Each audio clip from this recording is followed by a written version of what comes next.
Welcome back to Ectoplasmic Residue. I'm your host, Artie, and this is my co-host. My co-host. This is your cute Michael. Yes. Oh, yeah. No, well, you usually say that stupid name, so I was waiting for it. What name? Don't worry about it. My name is Mike. Reaper. Yeah, how's everybody doing? And today we actually have a special treat for you guys. Joining us today is someone who knows a thing or two about the creepy, the weird, the spiritual. So without further ado, this is Diana. Hi guys, thank you so much for having me here, and I'm excited to talk today. Yeah, thanks for coming in, dude. So what got you into the paranormal? Well, I think since I was very little, I've always been interested in the scary stuff, watching scary movies, hearing scary stories, and just maybe the unexplained that's out there, just the curiosity of it. Was there any particular movie or scary story that you heard that like stands out? Like what's the story that really got you into it? I can't think of a specific one, but maybe literally just hearing my aunt and family members have like talk about experiences. I know my dad, he's a really big alien guy, so he would tell me or just talk about a lot of stuff, and so probably started there. Okay, all right. You don't have a particular story though? Like what about a story that your aunt told? Like a particular one that stands out? I mean, there's... Yeah, is there one that like really got you into it? You're like, ooh, that is weird. That is creepy. I wanna look into it or something. Not necessarily. I know they have a lot of, paranormal activity at their house, but nothing necessarily that like was like, wow, this is my call. I also have a really bad memory, so there's a lot from my childhood that I don't quite remember. It's fine. I don't remember a lot either. Yeah, but you just knew like, okay, this is really interesting. Yeah. And you do have a podcast, right? Yes. Tell us about that. Yeah, so I guess I got inspiration from seeing another podcast. They're based in Mexico, and a lot of the stories that they tell are either personal stories or it's somebody they know. So the fact that these stories are very like first-hand experience and not just a random Reddit story that somebody could have just created. Made up. Yeah. I was like, wow, I mean, I kind of want to do that. I want to tell these stories that I have and the people that I know of, because I know a couple, and just, get in the paranormal community. And I know there's a lot of people that enjoy hearing stories just like I do. So I kind of just pushed myself out of that comfort zone. And I was like, I'm just going to do it. And so far, I've been really, really enjoying it. And I've noticed myself kind of getting more involved in like finding events, finding people who have stories, and so it's really giving me this new like purpose, and like hobby, and so I really like it. I actually heard a recent one of your recent stories, one of your recent posts. It was on the Ouija board story, and that was really creepy. I'm not gonna lie. Right? Yeah, that was. You know what?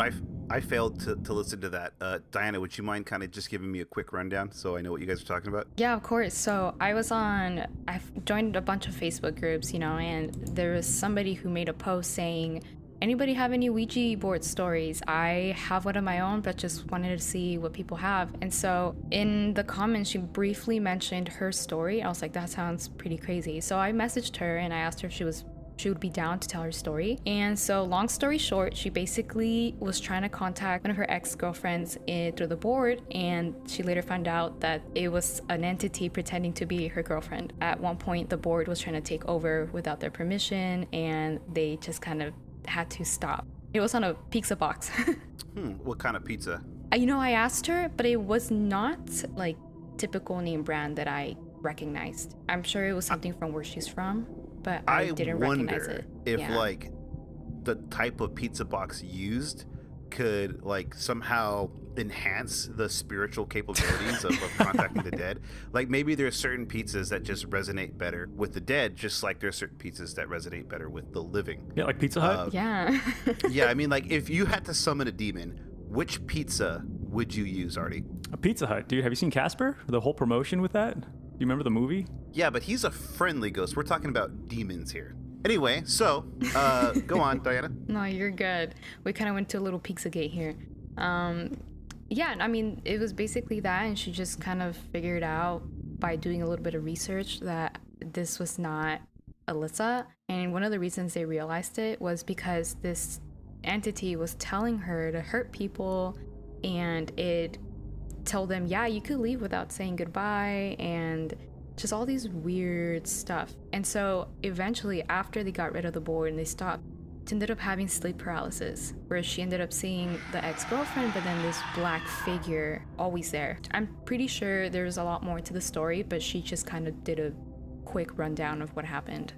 Did she talk about like resolving the problem, or is it still ongoing? I did ask her that. I told, are you still experiencing things, or, how is that? And she said that she doesn't quite really experience anything anymore, but every time she goes back to that house, she does feel that weird sensation. Presence and that weird energy. Yeah, and she said that her friend who was also there, same thing with her. She says ever since that happened, her house feels very different.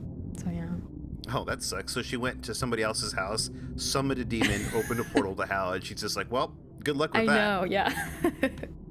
Pretty much. I hear a lot of Ouija board stories like this that if they don't get resolved, or if they don't stop talking to the demon properly, or don't say goodbye, I don't know, stuff like that it stays there. Yeah. And it starts messing with everything. That's why I'll never fuck with Ouija boards. I know. I just did a quick Google search because I know there's like certain rules you're supposed to follow, right, with Ouija boards. And the first one is never use it alone. The second one is the Ouija board must be closed after use. And it goes into some more detail. This means that saying goodbye to whatever spirits you may have contacted and properly storing the board. Otherwise, spirits will remain behind to haunt the user. So you have to put it back in the box. So you have to say goodbye. Going on here, let's see. The Ouija board must be disposed of properly. And we have never used the Ouija board in your home. So what was the person you interviewed? What was her name? Alaya. Well, Alaya made the right decision there by doing it in her friend's house. Well, it was actually her house. It says it was at her house. Oh, it was at her own house. Yeah, I think they were just over at her house, and one of her friends was like, let's do a Ouija board. And then they popped out the pizza box. I know that's something that Michael wants to do, and I said no. Really? I don't want to do it. I mean, if we're going to sit here and we're going to like talk the talk, we got to walk the walk, baby. Come on. No, I've walked the walk. You haven't. You could do it. That's true. I mean, but it says you're not supposed to do it by yourself. Yeah. I don't want to break the rules. Oh no, are you scared now all of a sudden, dude? I thought, what happened? What happened to that? All right. And then it also says rule number 5, never use the Ouija board when you are ill or in a debilitated condition. All right, you can never use that Ouija board then. I'm so sorry. This makes you even more vulnerable and susceptible to possession.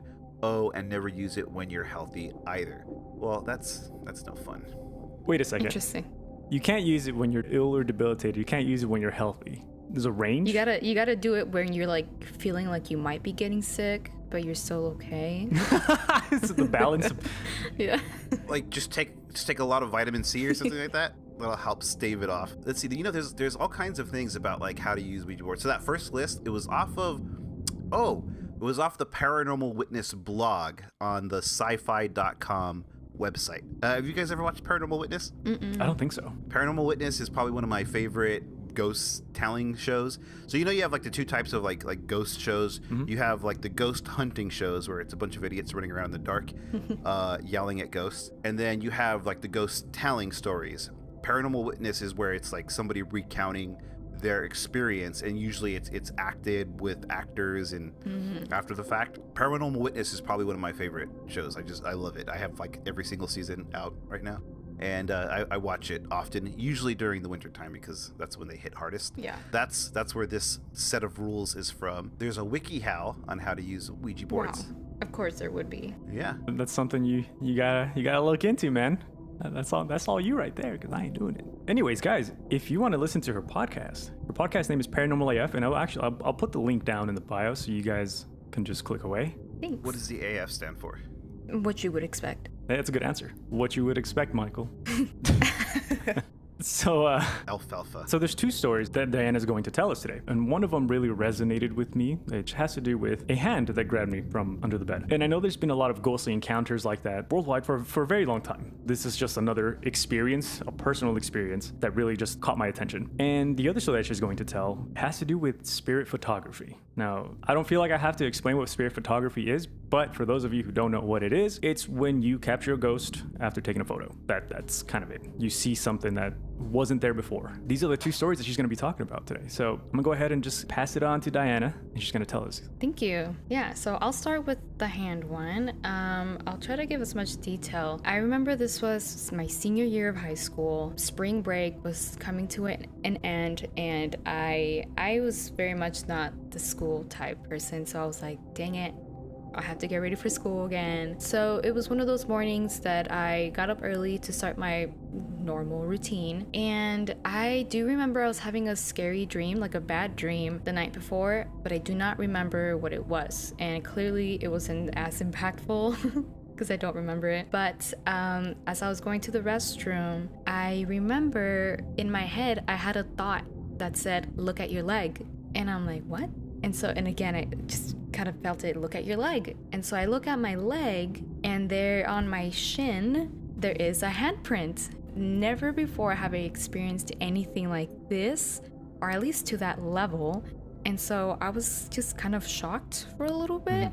And I took 1 or 2 pictures of it, and I was like, what the heck? Like, this is so weird. And so I kind of went over to my mom and I showed her. I was like, Mom, I woke up with this. She was like, are you sure it wasn't you? And I was like, oh yes, Mom, I'm gonna sleep while holding my shin. She's like, well, maybe it was your brother. I was like, same thing. Why would he grab my leg at night? And for it to leave a mark, I would assume that there would have to be some kind of pressure, maybe for some period of time. So her really not knowing what to tell me, she was just kind of like, well, I mean, if it's still there after school, I can take you to the hospital or something. And I was like, okay. So I kind of went back to the restroom. I kind of was staring at it for a little longer. And I do remember putting my own hand over it, and the fingers were shorter than my hand, but they were thicker than mine. Right. So very weird that it was that way. And so I was just really like, I have no idea what this is. So I kind of left it alone. You know, I just kept getting ready for school, and throughout the day it just kind of faded away like any normal kind of skin, I don't know, scratch or whatever you can call it. Yeah. And so my mom asked, I think she asked me about it later on. I was like, yeah, it's gone. But I mean, yeah, I have those pictures, and I'll also be sure to send them to you so you can, you know, put them in if you want to. Thank you. I actually read my mind. I was going to ask you. Yeah, of course. I'll actually put them on the chat now just so you can have them. But yeah, that's that story. I'm curious, Diana, like, Yeah. when you saw the handprint, was there any kind of pain associated with it, or was it just like a visual thing? Yeah, no, it's just a visual thing. There was really no pain to it. Like, I probably would have never even looked at my leg if it wasn't for that small voice in my head that kept saying, look at your leg. I felt like it was almost like my intuition or something, or I don't know, somebody telling me like, whatever girl. spirit grabbed you, right, was just trying to tell you, like, hey, look at your leg, look what I did. Yeah. I did that. You like my Little eyes? stubby fingers. Yeah, you like that? Interesting. And so the print, now was it like a bruise, or was it more raised as if you're having like a hives or something like that? Yeah, I would say more like a hive, because it wasn't super purple or red, super red like you would with the bruise. It's more of like, almost like when you would get sunburned and you would press your finger on your skin and it would leave like a white mark and it just kind of slowly fades away type of thing. Like that, but like if the you were to opposite. press your fingertip into the palm of your hand, and like you see like it goes white like that. Yeah, pretty much like that. And they're on the chat right now if you want to kind of take a look at it again as well. And like you could tell that there's a little bit of like indent in the skin where it was being pressed, I guess. So there was like pressure, I would say. But yeah, so I'm like, interesting. It's really, really weird. And Honestly, yeah. even now, just looking at it again, I'm like, that happened to me. Yeah, I'm looking at them right now, and they're clear as day handprints. Yeah. And the thumb, like where the thumb and the index finger, it almost looks like it's like seared onto your ankle. I mean your shin. It's never happened again, thankfully. And I think I also even like I kind of got a little freaked out, and I think I checked the rest of my body to see if there's anything else. And I was like, oh my gosh, there's gonna be scratches on my bag. But no, it was just that. Were you gonna say something, Michael? Oh yeah. Do you think that maybe you were just like sleeping in the fetal position You know, when you like have like you grab like the bottom of your legs and you pull your knees up to your chest and you just sleep. You did say you were having a nightmare. Is that any way you ever sleep? I mean, no, but I also, like, who knows, right? Like, at this point, question everything. Maybe, but it's never happened again, you know? And I guess I've never repeated that same sleeping pattern if that were to be what happened. And I think what makes me even more like, that was kind of weird, is that thought in my head that just kept telling me, look at your leg. Look at your leg. And so I'm like, okay. Have you ever had any other kind of intuition similar to that? Yeah, I have. I could quickly say the story. It doesn't take too long. Yeah, that's fine, dude. Thanks. I was in the same house and I was in my laundry room. And the laundry room is a little bit separated from the bedrooms. I don't know what the heck I was looking for in there, but I was making a whole lot of noise, just like moving things and whatnot. And something again in my head, it said, stop and listen. And so I did, and I hear 3 knocks, like, and I was like, oh wait, was that 4? I think I might have done 4. Sorry. This ghost can't count. My bad. It was 3. So I was like, okay. And so, you know, me internalizing this, I was like, don't show you're scared. Don't show you're scared. Just keep doing what you're doing. It's okay. And so I keep looking for whatever I was looking. And then again, I get the same thought, stop and listen. And I hear the knocks again. And so at this point, I'm like, well, you know what? Maybe it's my mom calling me from her room. I don't know. I literally told myself anything to just not freak out. And I'm like, I'm just gonna leave this here. I don't even care anymore for what I was looking for. And so I head over to my mom's room and I told her, hey mom, were you calling me? And she says, no, I was actually about to text you to ask if you were knocking. And I was like, oh, no, good night. So yeah. That's unsettling. Yeah, a little bit. And then I know I posted this story on my podcast too, and some people were saying, well, you know what they say about 3 knocks? And I was like, ooh. You know, and I don't want to bring this down, but last year I had one of my favorite uncles. He passed away. But before we even found out he passed away, I remember this because it was late at night and I was still kind of awake. It was like maybe 1 or 2 a.m. and somebody knocked on the front door at 2 a.m. and of course I'm not going to get up and answer it. It's like, I don't want to die. Now, I wasn't the only one who heard it. The next morning around 6 a.m. I hear my mom crying. And she's just like in pure despair. And she tells me, hey, your uncle died. My mom tells me later that day, she's like, did you hear those knocks at night? And I'm like, yeah, I did. She's like, I think that was your uncle saying goodbye. You know what that sounds like is a crisis apparition. Have you guys ever heard of that before? No. So a crisis apparition is it's like a ghost, but it's not necessarily a ghost. And they're oftentimes seen they're usually seen by an individual who is unaware of a situation. They'll see, like, let's say, parents have a son at war, and they'll see their son kind of like in their house, walking around, doing their own thing, sometimes just staring at them, sometimes sitting at the edge of their bed, and they'll see them and then they'll disappear. And then they'll later learn that something happened. Usually they passed away. For the example of the son at war, he died in war. And typically it seems like the times that line up are about the time that the person passes away. However, crisis apparitions have also been seen with people who are still alive, and they could be going through some sort of trauma. Think of it as like a mother's intuition that her kid, something happened to her kid. Maybe she sees a vision of them, and they just know that there's something happening.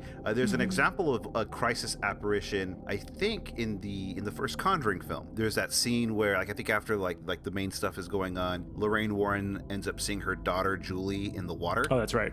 I do remember that. Right? Yeah. Remember that? I think her name was Julie. I don't remember. Judy. Her name's Judy. In the water. So, you know, obviously there's something's happening, and it's right around that time that Judy's being attacked by Annabelle and Bathsheba from the film. Not to mention, I think in that film too, doesn't the mother, Mrs. Perrin, I think she gets handprint bruises on her wrists. She does. She does get handprint Doesn't bruises. she? Yeah. Now that I think about it. It's a good thing you brought that up. The topic of ghostly interactions. In the film The Conjuring, the actress who played Lorraine Warren, Vera Farmiga, she had some experiences herself while filming The Conjuring. They involved scratch marks of 3. One of them happened after she finished talking to the director of the film. They were done talking. They said their goodbyes. She opened up her computer, and there was 3 claw scratch marks going from the top right of her screen down to the bottom left. outside of the screen, not necessarily like digitally, you know what I mean? Mm-hmm. Second one happened. There was scratches on the screen itself. Yeah, on the screen the- itself. Wow. It wasn't like Like just the demon wasn't like coding or anything like that, right? No, demon wasn't coding, not this one. Okay. The second one happened.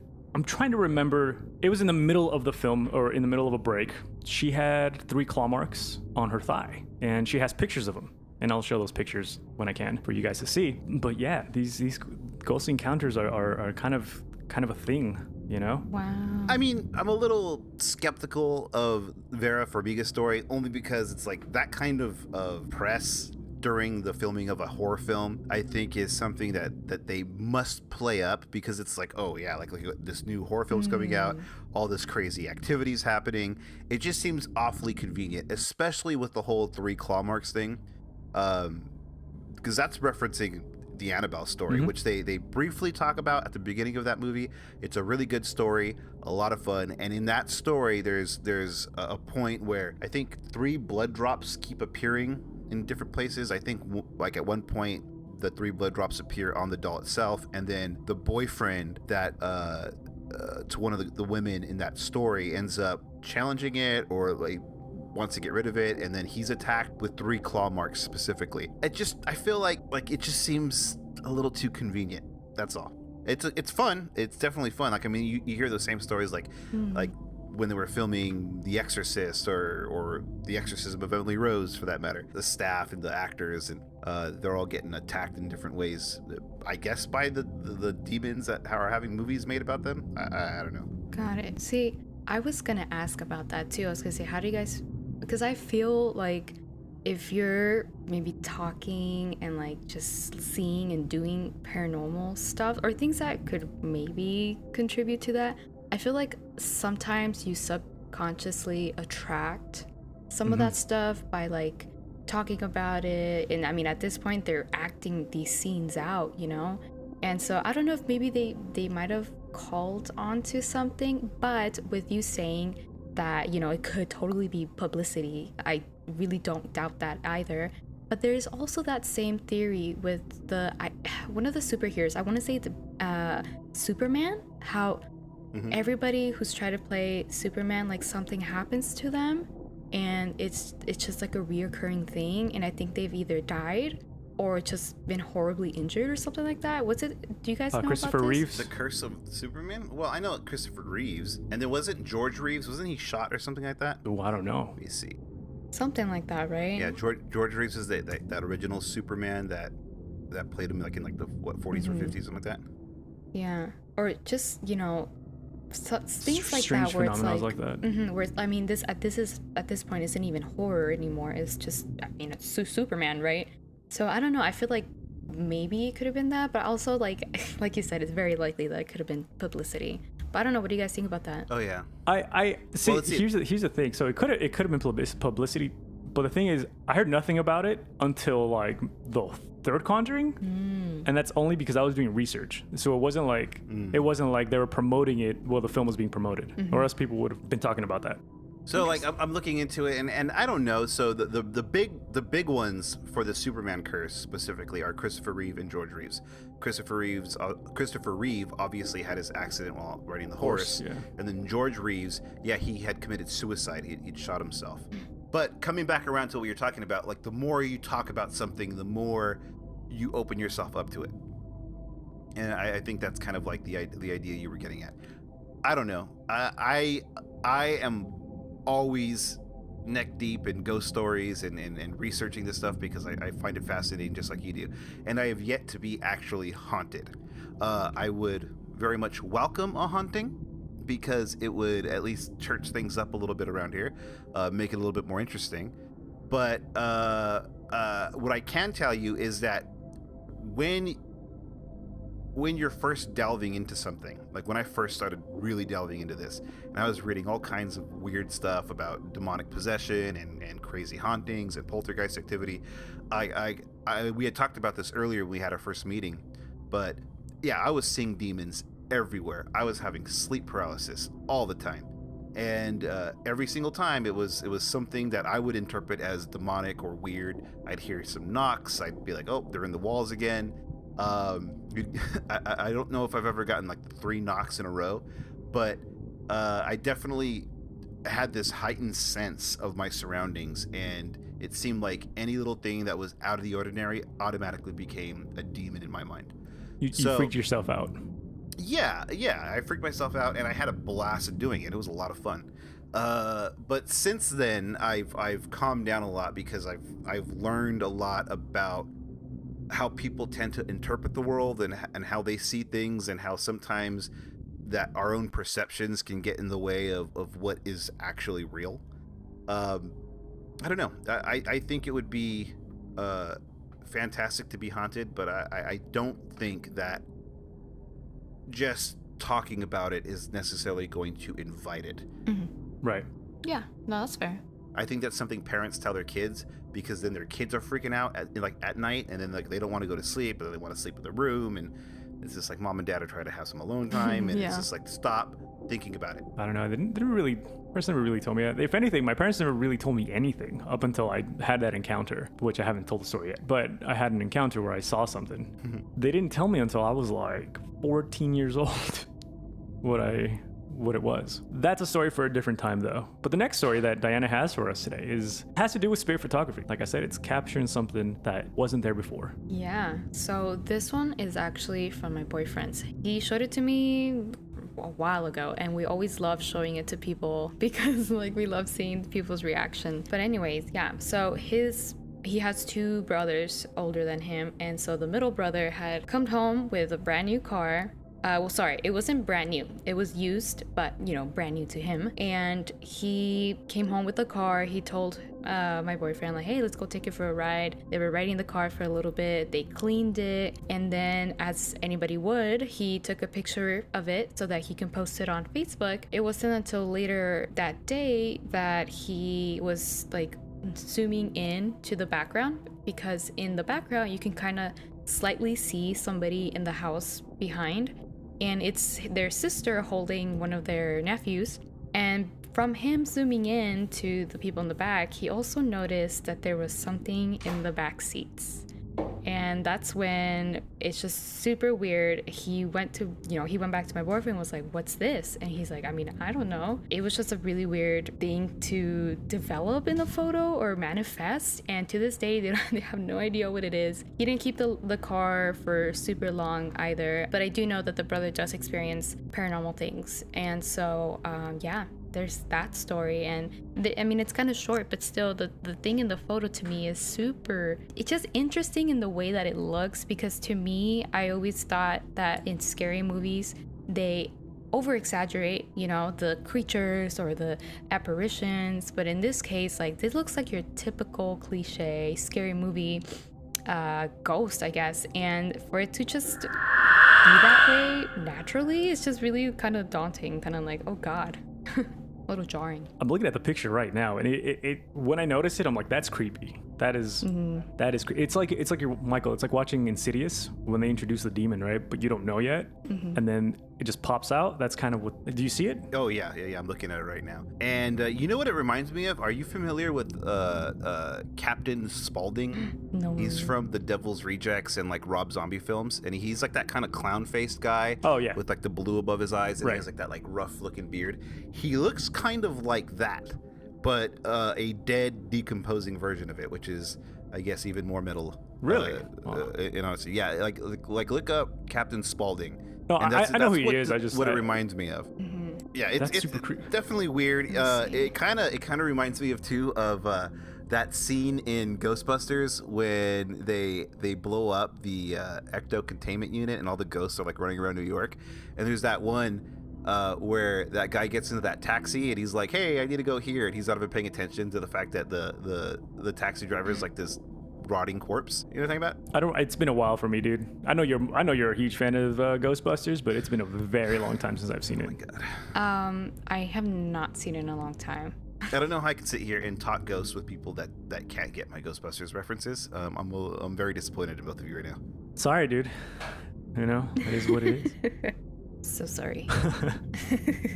I do know that, obviously because the picture is from like 2013, 2015, I don't remember exactly what year, but around that time, it's not super clear. I mean, it's obviously super grainy when you try to zoom in. So I had a friend who he took the photo and he like enhanced it a little bit, but he also kind of put like, I guess, a filter over it so that it kind of smooths out the graininess, and it just kind of looks like even worse. Even worse in the terms that it's like creepier. And so that's the other photo I'm putting in right now. Ugh. Oh God.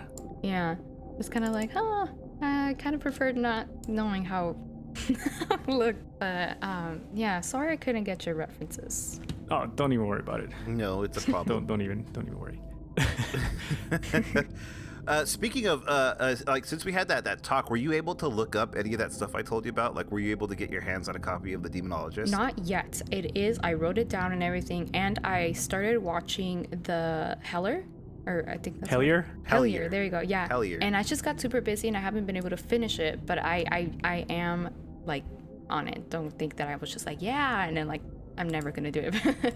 But yes, I'm still very much interested. What do you think of Hellier so far? Pretty good. I like the way they like, did the documentary and everything, and I totally get what you mean of them being like more genuine than your typical day-to-day, ghost adventures type of thing. Yeah. I can't. There's just like, I was watching it the other day. One of my friends was here watching it, and there's this one guy that kept going. Like every time something would happen, he would just like yell out in like the most Boston accent ever, and he's just like, oh my god, did you guys hear that? I can't.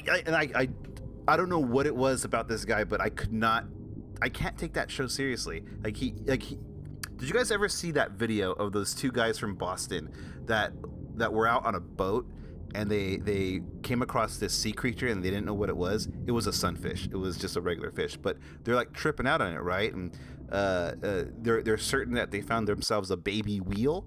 Have you guys ever seen that before? Nah. No, I don't think so. No? Oh my god, you guys are gonna have to look it up because it is hilarious. It is this video, and it goes on for much longer than it needs to.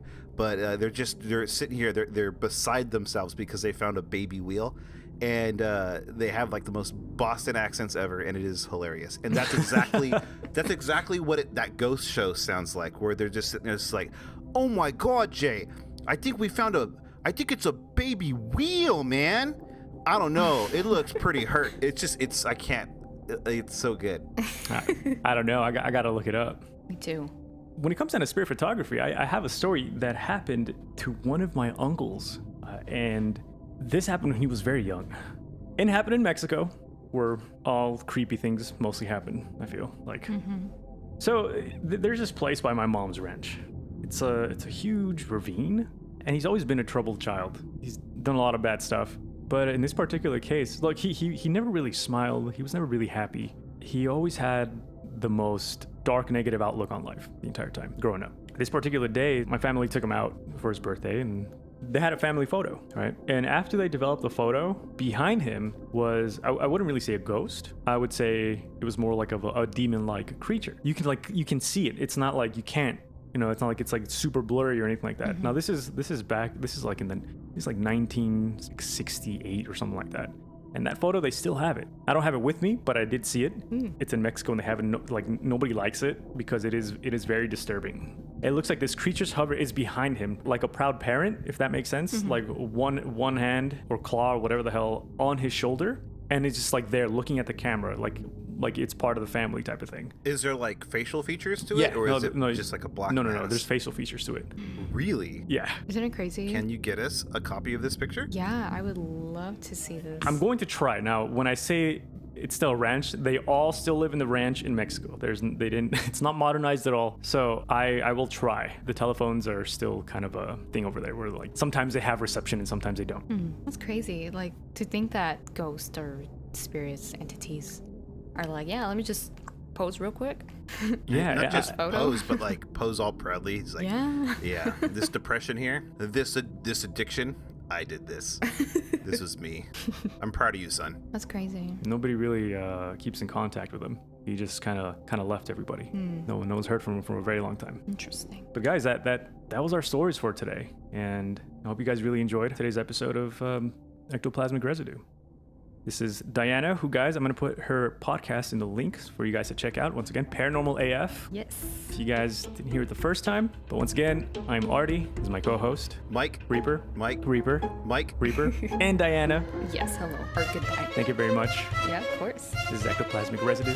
We'll catch you guys on the next episode. Bye. All right. Thank you so much, Diana. Yeah. Bye, guys. Bye.